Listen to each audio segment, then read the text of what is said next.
Afonso de Albuquerque. Afonso de Albuquerque, Duke of Goa, Portuguese pronunciation, circa 1453, December 16, 1515, also spelled Afonso or Alfonso, was a Portuguese general, a great conqueror, a statesman and an empire builder. Afonso advanced the threefold Portuguese grand scheme of combating Islam, spreading Christianity, and securing the trade of spices by establishing a Portuguese Asian empire. Among his achievements, Afonso managed to conquer the island of Goa and was the first European of the Renaissance to raid the Persian Gulf, and he led the first voyage by a European fleet into the Red Sea. His military and administrative works are generally regarded as among the most vital to building and securing the Portuguese Empire in the Orient, the Middle East, and the spice routes of Eastern Oceania. Afonso is generally considered a military genius, and probably the greatest naval commander of the age given his successful strategy. He attempted to close all the Indian Ocean naval passages to the Atlantic, Red Sea, Persian Gulf, and to the Pacific, transforming it into a Portuguese mare clausum established over the opposition of the Ottoman Empire and its Muslim and Hindu allies. In the expansion of the Portuguese Empire, Afonso initiated a rivalry that would become known as the Ottoman Portuguese War, which would endure for many years. Many of the Ottoman Portuguese conflicts in which he was directly involved took place in the Indian Ocean, in the Persian Gulf regions for control of the trade routes, and on the coasts of India. It was his military brilliance in these initial campaigns against the much larger Ottoman Empire and its allies that enabled Portugal to become the first global empire in history. He had a record of engaging and defeating much larger armies and fleets. For example, his capture of Ormuz in 1507 against the Persians was accomplished with a fleet of 7 ships. Other famous battles and offensives which he led include the conquest of Goa in 1510 and the capture of Malacca in 1511. He became Admiral of the Indian Ocean, and was appointed head of the fleet of the Arabian and Persian Sea in 1506. During the last 5 years of his life, he turned to administration, where his actions as the second governor of Portuguese India were crucial to the longevity of the Portuguese Empire. He pioneered European sea trade with China during the Ming dynasty with envoy Rafael Pérez Trello, Thailand with Duarte Fernandes as envoy, and with Timor, passing through Malaysia and Indonesia in a voyage headed by Antonio de Bru and Francisco Serrao. He also aided diplomatic relations with Ethiopia using priest envoys João Gomes and João Sanchez, and established diplomatic ties with Persia, during the Safavid dynasty. He became known as the Great, the Terrible, the Caesar of the East, the Lion of the Seas, and the Portuguese Mars. Early life. Afonso de Albuquerque was born in 1453 in Ilhandra, near Lisbon. He was the second son of Gonçalo de Albuquerque, Lord of Villaver dos Francos, and Dona Leonor de Menezes. His father held an important position at court and was connected by remote illegitimate descent with the Portuguese monarchy. He was educated in mathematics and Latin at the court of Afonso V of Portugal, where he befriended Prince John, the future King John II of Portugal. Afonso's early training is described by Diogo Barbosa Machado, de Alfonso de Albuquerque, surnamed the Great, by reason of the heroic deeds wherewith he filled Europe with admiration, and Asia with fear and trembling. Was born in the year 1453, in the estate called, for the loveliness of its situation, the paradise of the town of Ilhandra, 6 leagues distant from Lisbon. He was the second son of Gonçalo de Albuquerque, Lord of Vila Verde, and of de Leonor de Menezes, daughter of de Álvaro Gonçalves de Taida, Count of Itugia, and of his wife de Guiomar de Castro, and corrected this injustice of nature by climbing to the summit of every virtue, both political and moral. He was educated in the palace of the King de Afonso V, in whose palestra he strove emulously to become the rival of that African Mars. Early military service. Afonso served 10 years in North Africa, where he gained military experience in fierce campaigns against Muslim powers and Ottoman Turks. In 1471, under the command of Afonso V of Portugal, he was present at the conquest of Tangier and Arzila in Morocco, serving there as an officer for some years. In 1476 he accompanied Prince John in wars against Castile, including the Battle of Toro. He participated in the campaign on the Italian peninsula in 1480 to rescue Ferdinand II of Aragon from the Ottoman invasion of Otranto that ended in victory. On his return in 1481, when Prince John was crowned as King John II, Afonso was made master of the horse for his distinguished exploits, chief equerry, Estribero Mor, to the king, a post which he held throughout John's reign, 1481–95. In 1489 he returned to military campaigns in North Africa, as commander of defense in the Graciosa fortress, an island in the river Luco near the city of Larache, and in 1490 was part of the guard of King John II, returning to Arzola in 1495, where his younger brother Merchim died fighting by his side. Afonso made his mark under the stern John II, and won military campaigns in Africa and the Mediterranean Sea, yet Asia is where he would make his greatest impact. First expedition to India, 1503. When King Manuel I of Portugal was enthroned, he showed some reticence towards Afonso, a close friend of his dreaded predecessor and 17 years his senior. 8 years later, on April 6, 1503, after a long military career and at a mature age, Afonso was sent on his first expedition to India together with his cousin Francisco de Albuquerque. Each commanded 3 ships, sailing with Duarte Pacheco Pereira and Nicolau Coelho.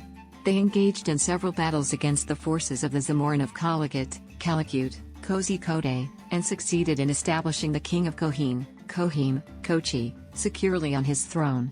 In return, the king gave them permission to build the Portuguese Fort Emmanuel, Fort Kochi, and established trade relations with Quilon, Culao, Coam. This laid the foundation for the Eastern Portuguese Empire. Second expedition to India, 1506. Afonso returned home in July 1504, and was well received by King Manuel I. After he assisted with the creation of a strategy for the Portuguese efforts in the East, King Manuel entrusted him with the command of a squadron of 5 vessels in the fleet of 16 sailing for India in early 1506 headed by Tristão da Cunha. Their aim was to conquer Socotra and build a fortress there, hoping to close the trade in the Red Sea. Afonso went as chief captain for the coast of Arabia, sailing under da Cunha's orders until reaching Mozambique. He carried a sealed letter with a secret mission ordered by the king. After fulfilling the first mission, he was to replace the first viceroy of India, Francisco de Almeida, whose term ended 2 years later. Before departing, he legitimized a natural son born in 1500, and made his will. First conquest of Socotra and Ormuz, 1507. The fleet left Lisbon on April 6, 1506. Afonso piloted his ship himself, having lost his appointed pilot on departure. In Mozambique Channel, they rescued Captain João de Nova, who had encountered difficulties on his return from India. De Nova and his ship, the Frau de la Mar, joined da Cunha's fleet. From Malindi, da Cunha sent envoys to Ethiopia, which at the time was thought to be closer than it actually is. Those included the priest João Gomes, João Sanchez and Tunisian Sid Mohammed who, having failed to cross the region, headed for Socotra. From there, Afonso managed to land them in Filuc. After successful attacks on Arab cities on the East Africa coast, they conquered Socotra and built the fortress at Souk, hoping to establish a base to stop the Red Sea commerce to the Indian Ocean. However, Socotra was abandoned 4 years later, as it was not advantageous as a base. At Socotra, they parted ways. Tristão da Cunha sailed for India, where he would relieve the Portuguese besieged at Cananor, while Afonso took 7 ships and 500 men to Ormuz in the Persian Gulf, one of the chief eastern centers of commerce. On his way, he conquered the cities of Koryat, Muscat in July 1507, and Corfacan, accepting the submission of the cities of Kalhat and Sohar. He arrived at Ormuz on 25 September and soon captured the city, which agreed to become a tributary state of the Portuguese king. Hormuz was then a tributary state of Shah Ismail of Persia. In a famous episode, shortly after its conquest, Albuquerque was confronted by Persian envoys, who demanded the payment of the due tribute from him instead.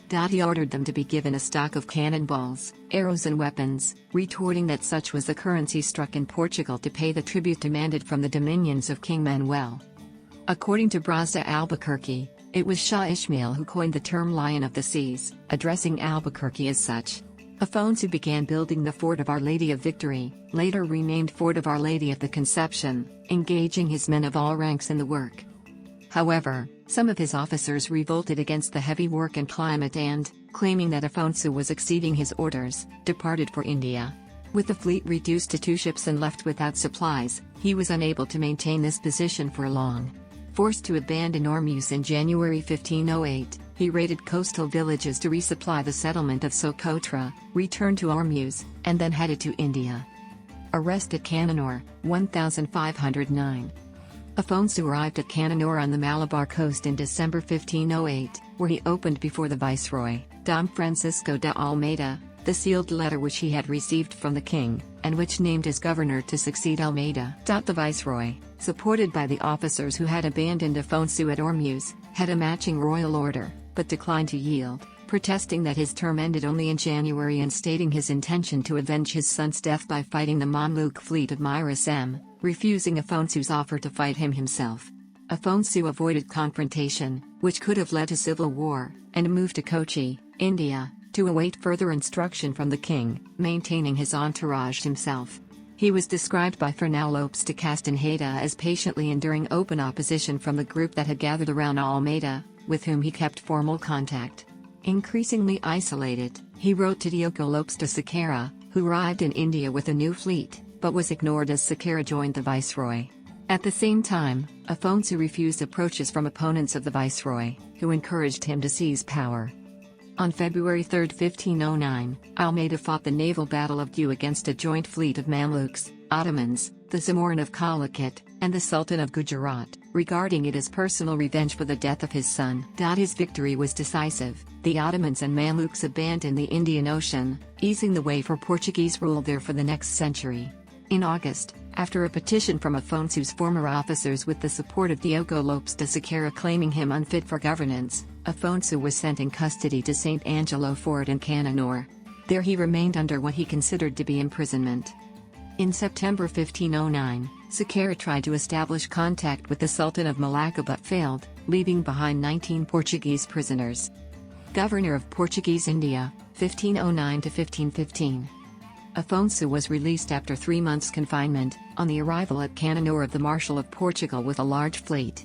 The Portuguese marshal was the most important Portuguese noble ever to visit India, and he brought an armada of 15 ships and 3,000 men sent by the king to defend Afonso's rights, and to take Calicut.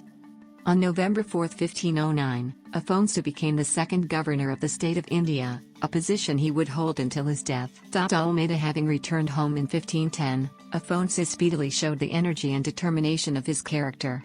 He intended to dominate the Muslim world and control the spice trade.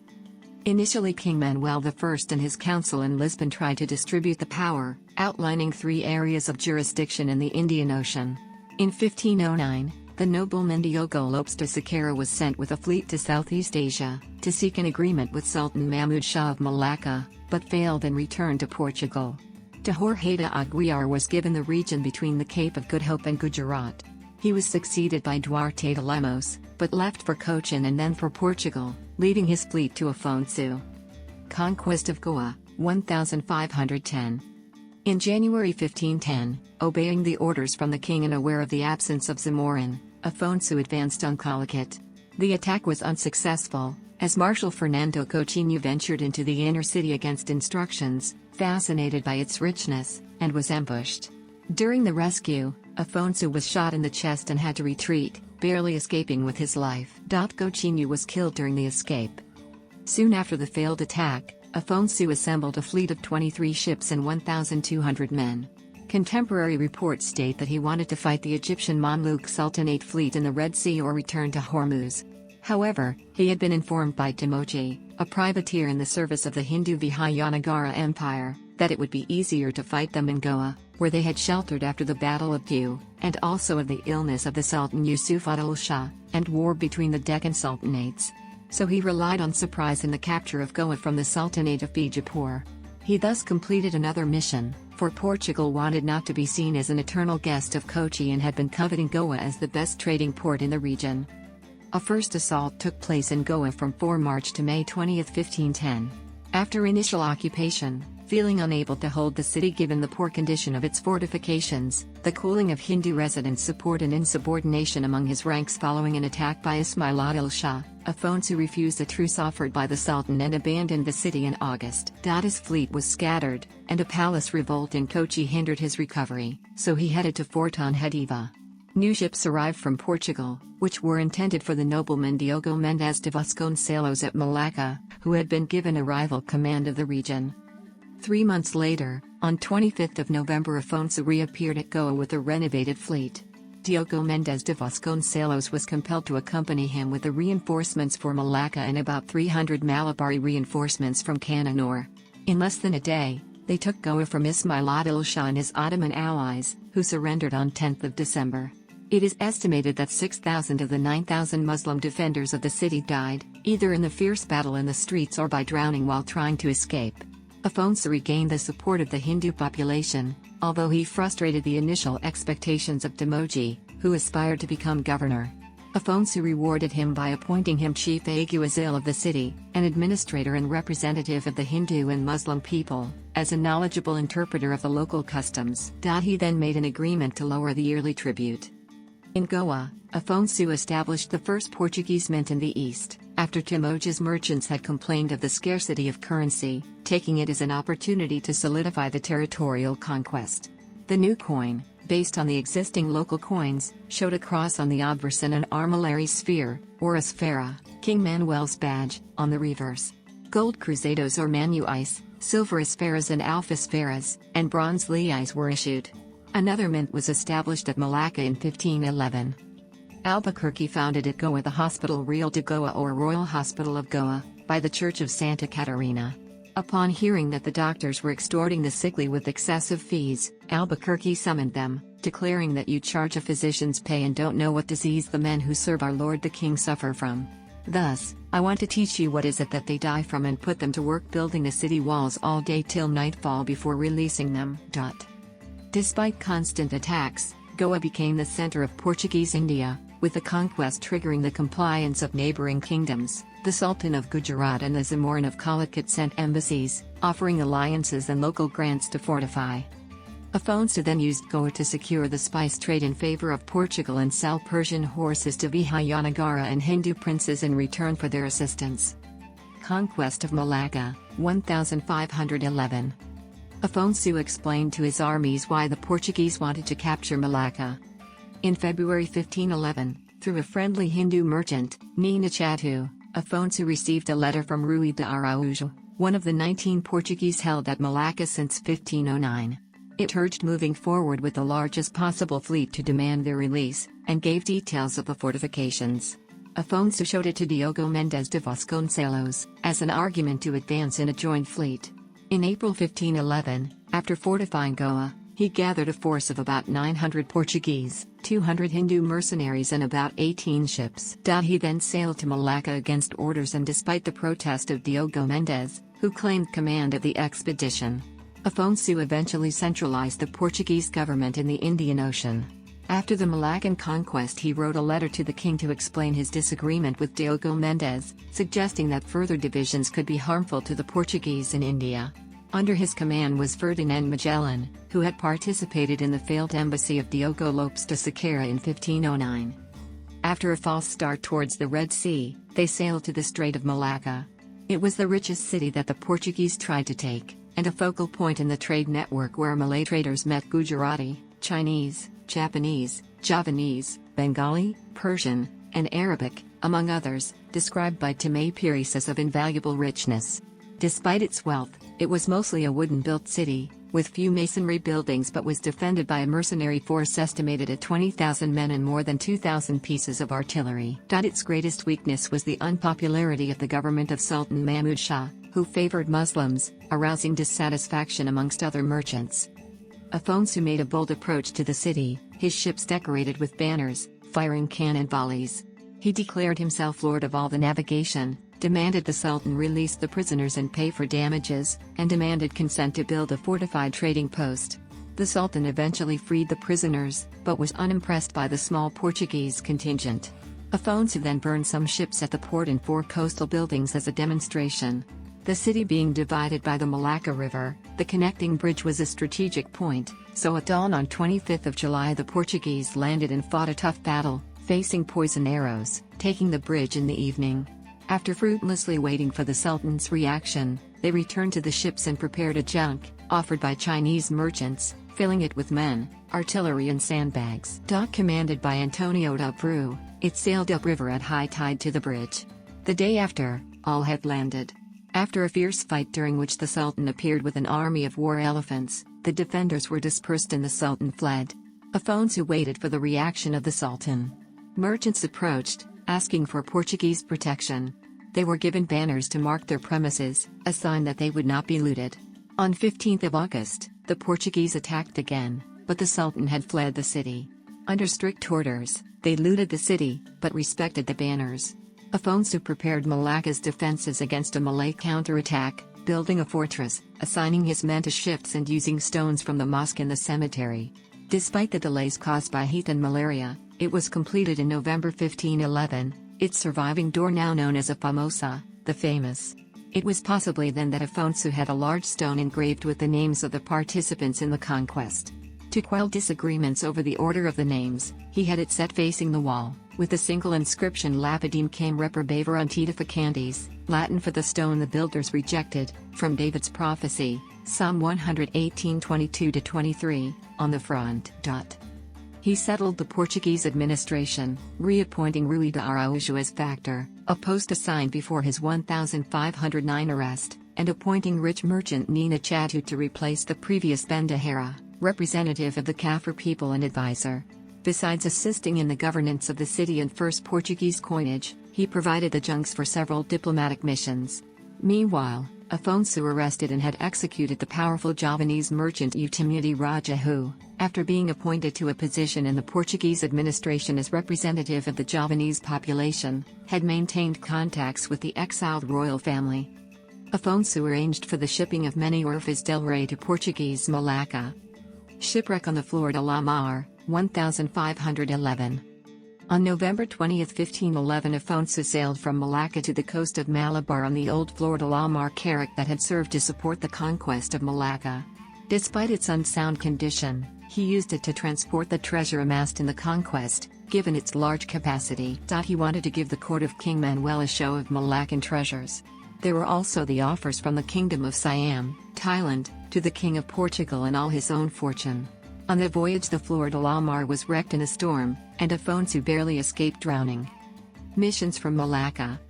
Embassies to Pegu, Sumatra, and Siam, 1511. Most Muslim and Gujarati merchants having fled the city, Afonso invested in diplomatic efforts demonstrating generosity to Southeast Asian merchants, like the Chinese, to encourage good relations with the Portuguese. Trade and diplomatic missions were sent to continental kingdoms. Rui Nunes de Cunha was sent to Pegu, Burma, from where King Bin Yarum sent back a friendly emissary to Kochi in 1514, and Sumatra, Sumatran kings of Kampar and Indragiri sending emissaries to Afonso accepting the new power, as vassal states of Malacca. Knowing of Siamese ambitions over Malacca, Afonso sent Duarte Fernandes in a diplomatic mission to the Kingdom of Siam, Thailand, returning in a Chinese junk. He was one of the Portuguese who had been arrested in Malacca, having gathered knowledge about the culture of the region.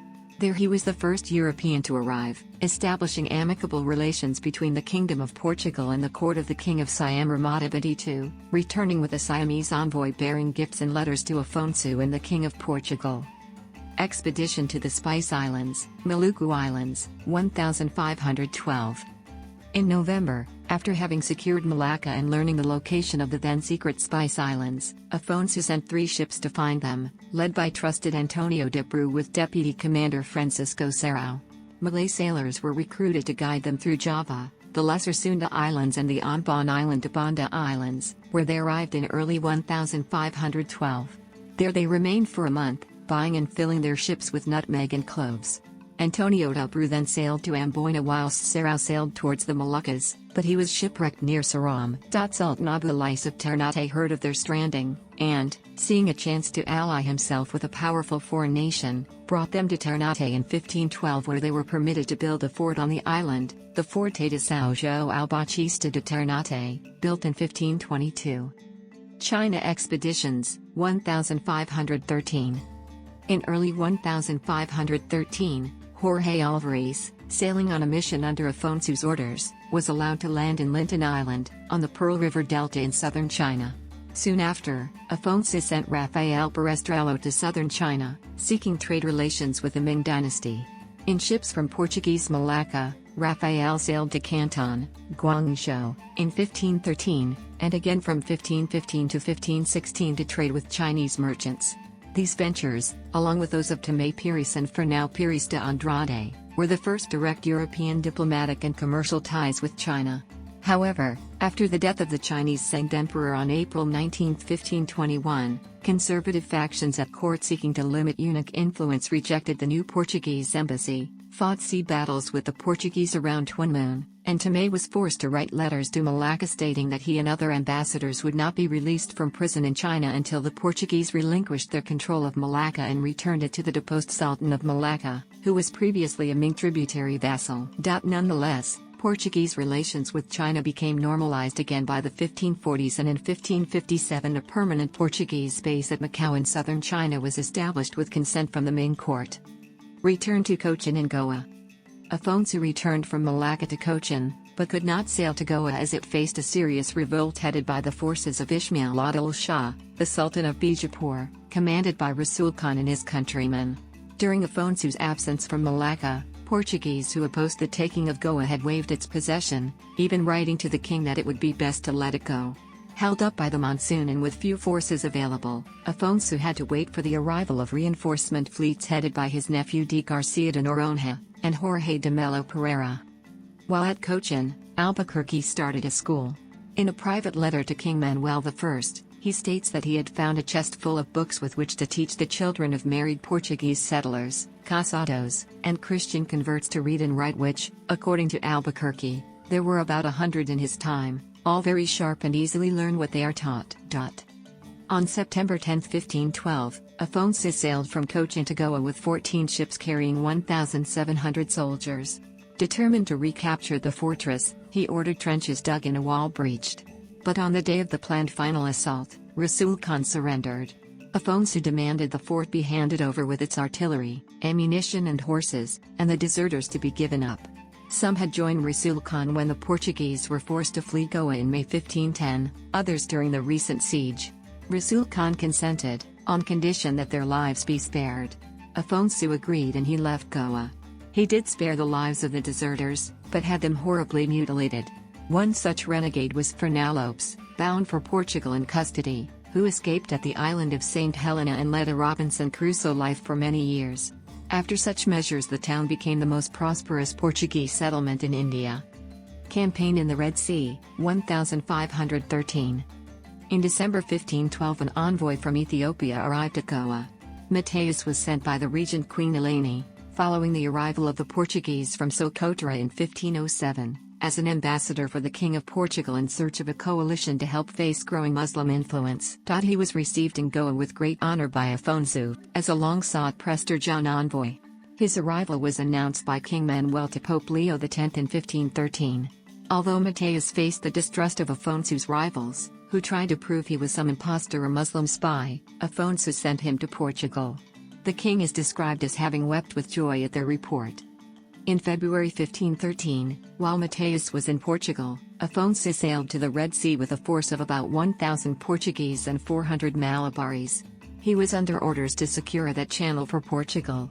Socotra had proved ineffective to control the Red Sea entrance and was abandoned, and Afonso's hint that Massawa could be a good Portuguese base might have been influenced by Mateus' reports. Knowing that the Mamelukes were preparing a second fleet at Suez, he wanted to advance before reinforcements arrived in Aden, and accordingly laid siege to the city. Aden was a fortified city, but although he had scaling ladders they broke during the chaotic attack. After half a day of fierce battle Afonso was forced to retreat. He cruised the Red Sea inside the Bab al-Mandab, with the first European fleet to have sailed this route. He attempted to reach Jeddah, but the winds were unfavorable and so he sheltered at Comoran Island in May, until sickness among the men and lack of fresh water forced him to retreat.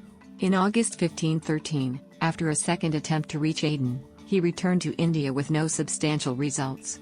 In order to destroy the power of Egypt, he wrote to King Manuel of the idea of diverting the course of the Nile River to render the whole country barren. Perhaps most tellingly, he intended to steal the body of the Islamic prophet, Muhammad, and hold it for ransom until all Muslims had left the Holy Land. Although Albuquerque's expedition failed to reach Suez, such an incursion into the Red Sea by a Christian fleet for the first time in history stunned the Muslim world, and panic spread in Cairo. Submission of Calicut. Albuquerque achieved during his term a favorable end to hostilities between the Portuguese and the Zamorin of Calicut, which had lasted ever since the massacre of the Portuguese in Calicut in 1502. As naval trade faltered and vassals defected, with no foreseeable solutions to the conflict with the Portuguese, the court of the Zamorin fell to infighting. The ruling Zamorin was assassinated and replaced by a rival, under the instigation of Albuquerque. Thus, peace talks could commence. The Portuguese were allowed to build a fortress in Calicut itself, and acquired rights to obtain as much pepper and ginger as they wished, at stipulated prices, and half the customs of Calicut as yearly tribute. Construction of the fortress began immediately, under the guise of chief architect Tomás Fernández. Administration and diplomacy in Goa, 1514. With peace concluded, in 1514 Afonso devoted himself to governing Goa and receiving embassies from Indian governors, strengthening the city and encouraging marriages of Portuguese men and local women. At that time, Portuguese women were barred from traveling overseas. In 1511, under a policy which Afonso promulgated, the Portuguese government encouraged their explorers to marry local women. To promote settlement, the King of Portugal granted freeman status and exemption from crown taxes to Portuguese men, known as casados, or married men, who ventured overseas and married local women. With Afonso's encouragement, mixed marriages flourished. He appointed local people for positions in the Portuguese administration and did not interfere with local traditions, except sati, the practice of immolating widows, which he banned. In March 1514 King Manuel sent to Pope Leo X a huge and exotic embassy led by Tristão da Cunha, who toured the streets of Rome in an extravagant procession of animals from the colonies and wealth from the Indies. His reputation reached its peak, laying foundations of the Portuguese Empire in the East. In early 1514, Afonso sent ambassadors to Gujarat Sultan Muzaffar Shah II, ruler of Cambay, to seek permission to build a fort on Diu, India. The mission returned without an agreement, but diplomatic gifts were exchanged, including an Indian rhinoceros. Afonso sent the gift, named Ganda, and its Indian keeper, Assam, to King Manuel. In late 1515, Manuel sent it as a gift, the famous Durer's rhinoceros, to Pope Leo X. Durer never saw the actual rhinoceros, which was the first living example seen in Europe since Roman times. Conquest of Ormuz and illness. In 1513, at Cananore, Afonso was visited by a Persian ambassador from Shah Ismaili, who had sent ambassadors to Gujarat, Ormuz, and Bijapur.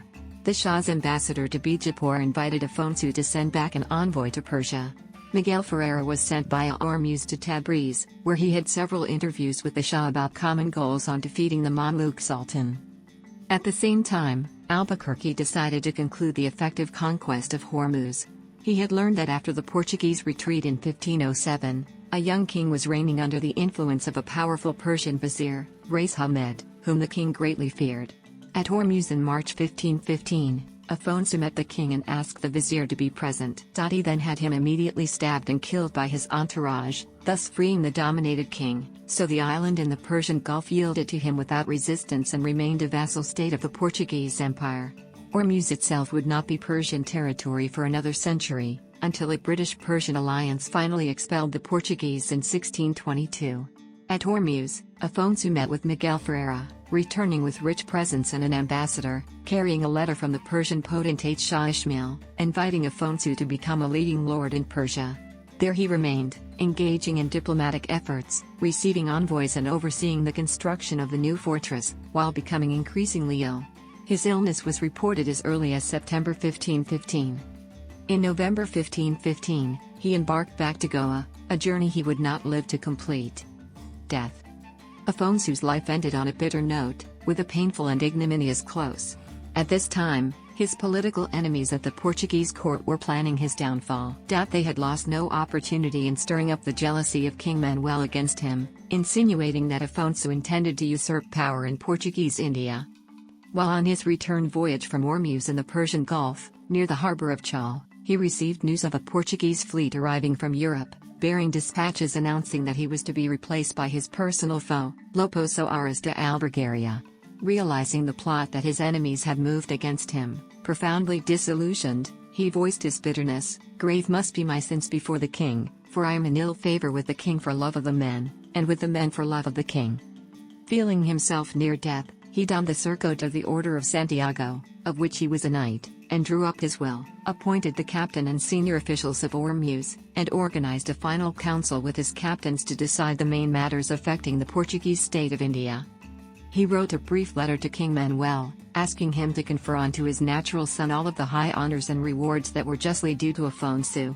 He wrote in dignified and affectionate terms, assuring Manuel of his loyalty. On December 16, 1515, Afonso de Albuquerque died within sight of Goa.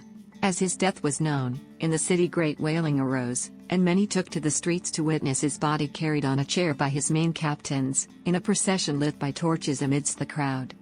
Afonso's body was buried in Goa, according to his will, in the church of Nossa Senhora de Serra, Our Lady of the Hill, which he had been built in 1513 to thank the Madonna for his escape from Comoran Island. That night, even the Hindu natives of Goa gathered to mourn him alongside the Portuguese, for he was much loved by all, and it was said that God had need of him for war, and for that he had taken him. In Portugal, King Manuel's zigzagging policies continued, still trapped by the constraints of real-time medieval communication between Lisbon and India and unaware that Afonso was dead. Hearing rumors that the Mamluk Sultan of Egypt was preparing a magnificent army at Suez to prevent the conquest of Ormuz, he repented of having replaced Afonso, and in March 1516 urgently wrote to Albuquerque to return the command of all operations to Afonso and provide him with resources to face the Egyptian threat. He organized a new Portuguese navy in Asia, with orders that Afonso, if he was still in India, be made commander-in-chief against the Sultan of Cairo's armies. Manuel would afterwards learn that Afonso had died many months earlier, and that his reversed decision had been delivered many months too late. After 51 years, in 1566, his body was moved to Nossa Senhora de Graça Church in Lisbon, which was ruined and rebuilt after the 1755 Great Lisbon earthquake. Legacy.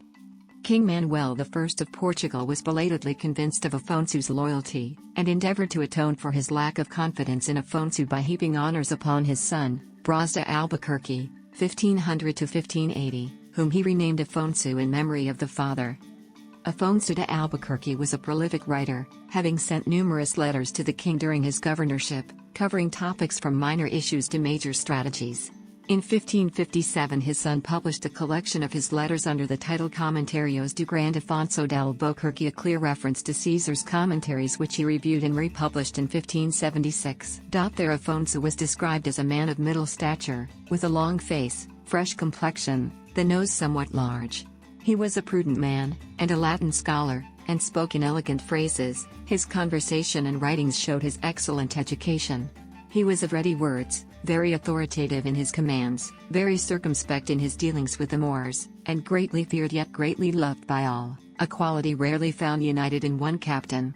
He was very valiant and favored by fortune. In 1572, Afonso's feats were described in the Lusiads, the Portuguese main epic poem by Luís Vaz de Camões, Canto X, strophes 40-49. The poet praises his achievements, but has the muses frown upon the harsh rule of his men, of whom Camões was almost a contemporary fellow. In 1934, Afonso was celebrated by Fernando Pessoa in Mensagem, a symbolist epic. In the first part of this work, called Brasão, Coat of Arms, he relates Portuguese historical protagonists to each of the fields in the Portuguese coat of arms, Afonso being one of the wings of the griffin headed by Henry the Navigator, the other wing being King John II. A variety of mango that he used to bring on his journeys to India has been named in his honor. Numerous homages have been paid to Afonso. He is featured in the Padrão dos Descobrimentos monument. There is a square carrying his name in the Portuguese capital of Lisbon, which also features a bronze statue. 2 Portuguese navy ships have been named in his honor, the sloop NRP Afonso de Albuquerque, 1884, and the warship NRP Afonso de Albuquerque, the latter belonging to a sloop class named Albuquerque. Global legacy. The fabled Spice Islands were on the imagination of Europe since ancient times. In the 2nd century AD, the Malay Peninsula was known by the Greek philosopher Ptolemy, who labeled it Aurea Chersonesus, and who said that it was believed the fabled area held gold in abundance. Even Indian traders referred to the East Pacific region as land of gold and made regular visits to Malaya in search of the precious metal, tin and sweet-scented jungle woods. But neither Ptolemy, nor Rome, nor Alexander was able to see the fabled regions of the East Pacific. Afonso de Albuquerque became the first European to reach the Spice Islands. Upon discovering the Malay archipelago, he proceeded in 1511 to conquer Malacca, then commissioned an expedition under the command of Antonio de Bru and Vice Commander Francisco Serrao, the latter being a cousin of Magellan, to further explore the extremities of the region in East Indonesia. As a result of these voyages of exploration, the Portuguese became the first Europeans to discover and to reach the fabled Spice Islands in the Indies in addition to discovering their sea routes. Afonso found what had evaded Columbus' grasp, the wealth of the Orient. His discoveries did not go unnoticed, and it took little time for Magellan to arrive in the same region a few years later and discover the Philippines for Spain, giving birth to the Papal Treaty of Saragossa. Afonso's operations sent a voyage pushing further south which made the European discovery of Timor in the far south of Oceania, and the discovery of Papua New Guinea in 1512. This was followed up by another Portuguese, Jorge de Menezes in 1526, who named Papua New Guinea, the island of the Papua. Through Afonso's diplomatic activities, Portugal opened the sea between Europe and China. As early as 1513, Jorge de Albuquerque, a Portuguese commanding officer in Malacca, sent his subordinate Jorge Alvarez to sail to China on a ship loaded with pepper from Sumatra. After sailing across the sea, Jorge Alvarez and his crew dropped anchor in Tamao, an island located at the mouth of the Pearl River. This was the first Portuguese to set foot in the territory known as China, the mythical Middle Kingdom where they erected a stone padrão. Alvarez is the first European to reach Chinese land by sea, and the first European to enter Hong Kong. In 1514 Afonso de Albuquerque, the viceroy of the Estado de India dispatched Rafael Perestrello to sail to China in order to pioneer European trade relations with the Chinese nation. Rafael Perestrello was quoted as saying, "Being a very good and honest people, the Chinese hoped to make friends with the Portuguese." In spite of initial harmony and excitement between the two empires, difficulties soon arose. Portugal's efforts in establishing lasting ties with China did pay off in the long run. The Portuguese colonized Macau, and established the first European permanent settlement on Chinese soil, which served as a permanent colonial base in southern China, and the two empires maintained an exchange in culture and trade for nearly 500 years. The longest empire in history, 1515 to 1999, begun by Afonso de Albuquerque 5 centuries earlier, ended when Portugal ceded the government of Macau to China. Afonso de Albuquerque pioneered trade relations with Thailand, and was as such the first recorded European to contact Thailand. Titles and honors. Son. Afonso de Albuquerque had a bastard son with an unrecorded woman. He legitimized the boy in February 1506. Before his death, he asked King Manuel I to leave to the son all his wealth and that the king oversee the son's education. When Afonso died, Manuel I renamed the child Afonso in his father's memory. Braz Afonso de Albuquerque, or Braz in the old spelling, was born in 1500 and died in 1580. Ancestry 100 and died in 1580. Ancestry 100 and died in 1580. Ancestry 100 and died in 1580. Ancestry 100 and died in 1580. Ancestry 100 and